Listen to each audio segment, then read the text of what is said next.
Tiako mijoro ho vavalambelona aminareo momba ny fiangonan'i Jesoa Kristy ho an'ny olo-masiny andro farany.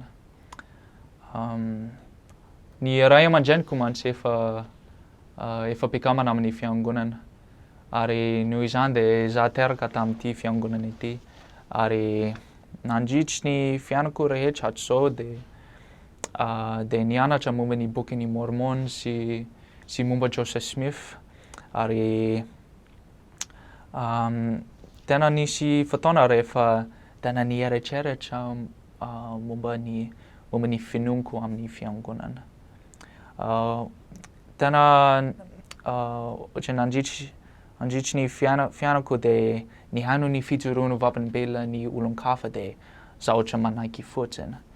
Dia rehefa zaho nahazo ny antso mba handeha any Madagasikara dia tena gaga be aho.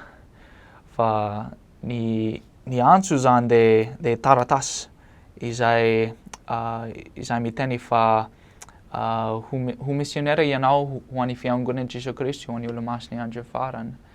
Dia hanao mission ianao any Madagasikara, Antananarivo ary hianatra teny gasy ianao. Dia izaho tena gaga be satria nataoko fa tsisy olona any Madagasikara fa gidro fotsiny. Satria izaho tamin'izaho mbola kely dia nijery ny film Madagasikara. Dia rehefa namaky ilay hoe malagasy dia izaho tena natahotra. Dia izaho niteny tamin'ny tenako fa raha izaho manao mission ohatra ity dia izaho tena mila mahafantatra fa maran'ity fiangonana ity. Dia tena nandalana mihitsy aho tamin'ny bokin'ny Mormon sy ny zavatra hafa izay ananan'ny fiangonana ary nivavaka mihitsy aho tamin'Andriamanitra dia natsapa zavatra tena tsara, natsapa fifaliana, fiadanana, faharipo, zavatra ohatr'ireo.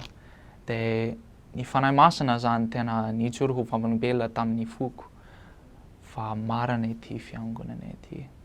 Dia izaho mahafantatra mihitsy fa marina ity fiangonana ity ary marina ny mpamenan'i Joseph Smith. Marina rehetra ny zavatra inoany ity fiangonana ity. Fantatro fa Thomas Asmonson no mpamenany amin'izao. Ary izy dia tena miresaka aman'Andriamanitra. Ary izy zany dia mahazo fanabarana izay manatsara ny fiainantsika eto an-tany. Dia izay fijoroana ho vavalambelona izay ataoko amin'ny anaran'i Jesoa Kristy. Amen.